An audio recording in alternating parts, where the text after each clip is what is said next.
Hey guys, welcome back to Clownfish TV. This is Kneon. I'm not here with Geeky Sparkles. In this video, I'm gonna do a post-mortem on Doctor Who because this show is deader than dead. I know, I've done videos on it before, and you're like, but Kneon, didn't you say Doctor Who was dead last week and the week before and the week before that? Yes, I did. But it's gone from bad to worse. Now it's really dead. According to the ratings, Doctor Who has hit yet another all-time low. It had 1.5 million viewers for the overnight. That is the absolute lowest in the history of the show. 60 years, right? And we talked about this before about how media outlets like the Radio Times, they're trying to do damage control. They're trying to say, well, we haven't gotten the +7 numbers yet. We haven't gotten the iPlayer numbers yet. And then they would get the numbers and they're like, oh, yeah, hey, maybe there is a problem. Yeah, the problem is nobody's watching this show. Nobody's watching this show anymore. And we're going to talk about this. And then we're going to talk about another potential harebrained scheme that they're talking they might bring Jodie Whittaker back. Yeah, I'm not kidding. Now, this is a rumor. Big rumor. So you got to take it with a grain of salt. But there are reports that Jodie Whittaker might come back before the end of the season. So, hey, let's just... Let's just set fire to the whole thing. Let's just make sure that the BBC won't go anywhere near Doctor Who. The fans won't go anywhere near Doctor Who for decades. Hey, it's happened before. There's what, 16, 17 years we didn't have any Doctor Who? So we'll see what happens. But before we get into it any further, please subscribe for more pop culture news, views, and rants. Guys, yeah, let's go back to the ratings, right? This is coming from the Radio Times. Radio Times, which often does damage control for Doctor Who. And they're trying to be like, yeah, it's not too bad. It's not too bad, guys. The 4th episode of the latest season of Doctor Who aired last night. That would be 2 days ago, actually. Saturday, the 3rd of May on BBC One at 7:10. And achieved an overnight audience of 1.5 million. That is less than Mr. Beast gets in his first hour after he posts a new video, right? The viewership figure isn't a consolidated... Yeah, they always have a disclaimer. The viewership figure isn't a consolidated one, and it doesn't include the iPlayer where it debuted at 8 a.m. on Saturday. It's not going to matter. People were calling the time of death on Doctor Who when Peter Capaldi was in the TARDIS. That last season, they were doing, I think, 3 to 4 million then. And then Whittaker came in. The first couple episodes did well. People were curious, morbidly curious, I think. And after like the 3rd or 4th episode of Whittaker, everything dropped off a cliff because the show was boring AF at that point. It was very bad. Very ham-fisted, very political, and just not fun to watch. It just was not. Whittaker's show was just not fun. I think she's an okay actress. I don't think she's the Doctor. She's not Doctor material, but she's an okay actress.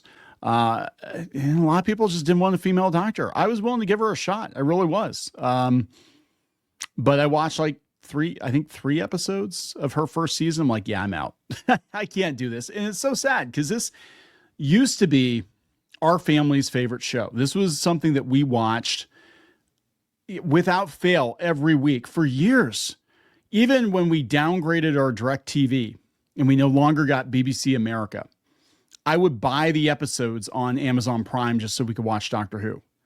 I'm not even kidding. I was paying like $4 or $5 an episode or something like that back in the day for Doctor Who because it was worth it to me to be able to watch it with the family. That was one of the few things we did together because everybody's on their iPads now, you know, whatever. But yeah, we did for years. Doctor Who, we gathered around the telly here in the U.S. And yeah, every weekend we watched the new episode of Doctor Who. All the way through Capaldi's first season, and then everybody started to fall off. So my son, who was a huge Doctor Who fan when he was younger, he even went to one of the first comic conventions he cosplayed as. Now, he doesn't really cosplay now, but he was a little kid, right? But he went as the 11th Doctor. And he got it, man. He had the bow tie, he had the fez, he had the hair slicked back. He really looked the part. And he got a lot of attention for that, you know. And yeah, he doesn't care. Like, he watched a couple episodes of Capaldi's. He's like, this is boring. I'm not into it anymore.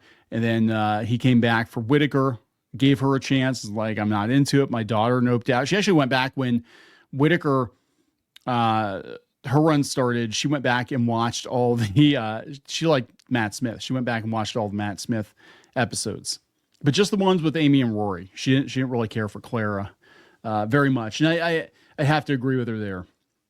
Clara can be a bit much, but yeah, my wife, I mean, she noped out, and eventually it was just me. It was me watching Doctor Who by myself, and it was very sad. And then it no longer sparked joy for me. I'm like, it's a chore. It is now a chore. First, I have to remind myself that Doctor Who is on, and then it's a chore to actually sit through it. And that to me is kind of the utter state of fandom, I think, with a lot of these franchises, when it is no longer fun for you. It's time to let it go. And I think a lot of this stuff, and I've talked about it before, I think a lot of these franchises, they were kept alive a lot longer than they should have been. Star Wars is a prime example. Disney's got to make money, so they're going to keep resuscitating Star Wars. But like every time they do, they piss off more and more fans. And whether intentionally or unintentionally, I think in a lot of cases it is intentionally. But yeah, Star Wars used to spark great joy. In fact, I think we've talked about this before.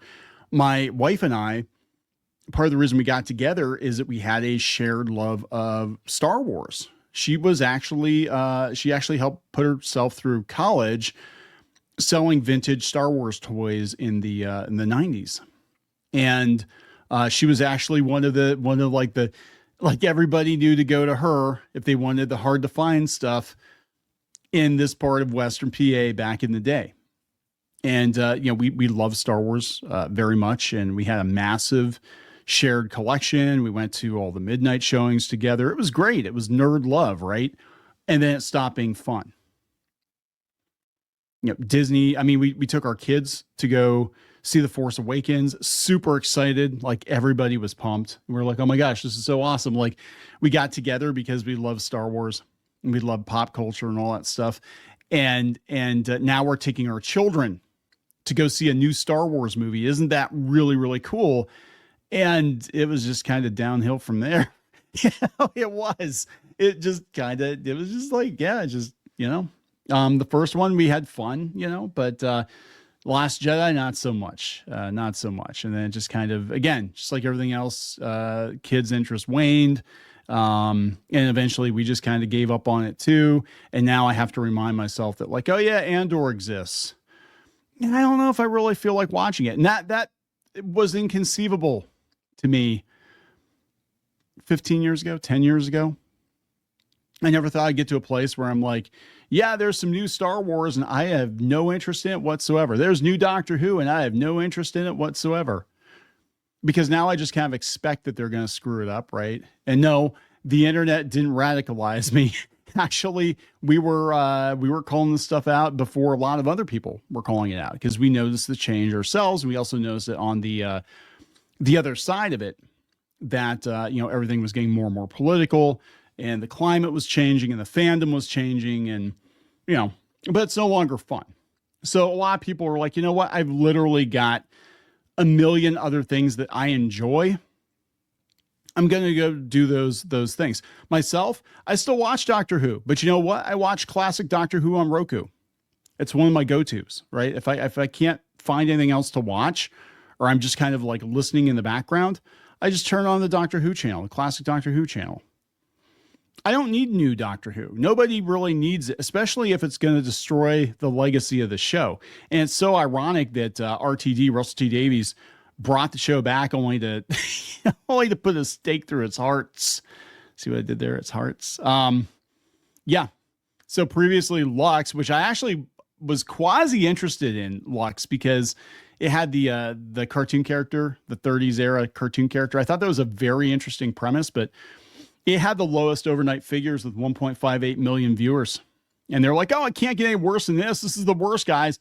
And they gave all kinds of ridiculous reasons as to why it was, well, people weren't watching TV that night. And the weather was nice. You know what I'm saying? Every time it fails, they give excuses. And you're out of excuses. The show is done. It's done. Cosmic Book News has been following it. Matt McGloin.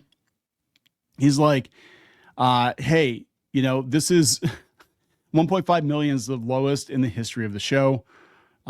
Previously, it was April 22nd, it was the lowest. And then previously on April 14th, it was the lowest. It just keeps going down week after week after week. And you can't tell me that Disney's going to renew this. Like, they're not even boasting about the numbers at all. I guarantee you, if the numbers for Doctor Who on Disney Plus were significant, they would brag about it. They don't own this show. They're co-financing it. And Disney doesn't have the money to bankroll their own failing shit, let alone somebody else's failing shit.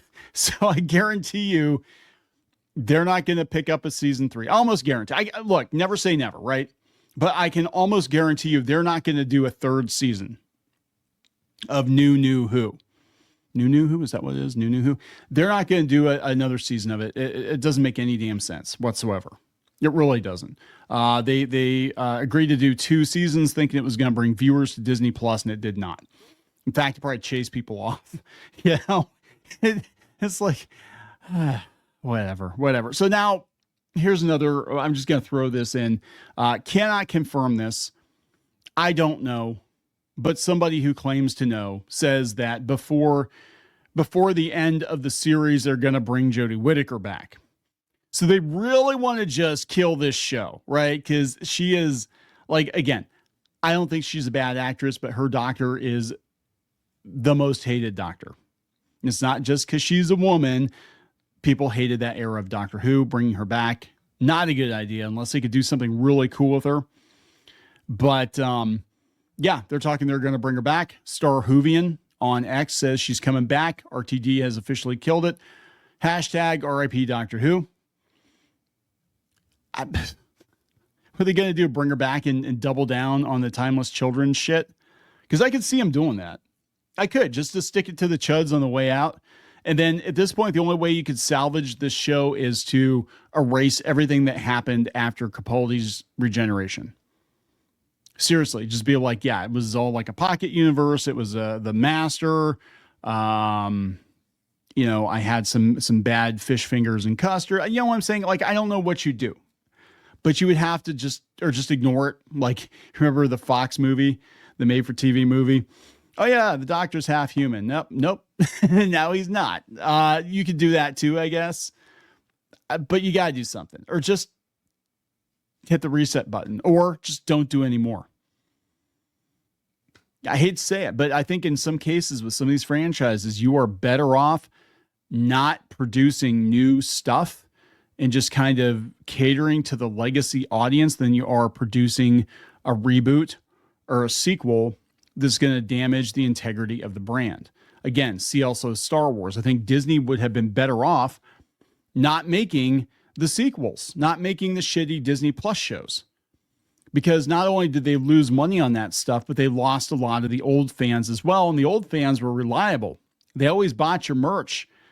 They always, supported your shit. They went to go see Revenge of the Sith in the theaters in droves. That's the stuff they like, right? It's not hard, but they're not. So even Disney, they're doubling down on original trilogy and prequel trilogy stuff and kind of mothballing, I guess, the sequel trilogy because they know it's not popular. And if the Mandalorian movie doesn't do well, and who the hell knows how it's going to do? I don't know. I mean, I have no idea. But if it doesn't do well, like, what do you got? It's like you're going to be selling Darth Vader trinkets from now until the end of time to an aging, atrophying fan base. But you didn't cultivate the new audience either. You know what I'm saying? So I think in some ways, I think it's better just to let it go. Just let it all go. Just be like, you know what? Well, Doctor Who's done. Maybe we'll give it a big send-off or something, and we'll do, books or comics or something with it, more Big Finish audio, but like the show itself is done. It's done. It's over. It had its time. 60 years. It's not meant to last 60 years, right? It's not. So there we go. Deader than dead. I'm going to wrap it up. Please subscribe. We'll talk later. For more pop culture news, views, and rants, go to news.clownfishtv.com. That's news.clownfishtv.com. clownfish.com.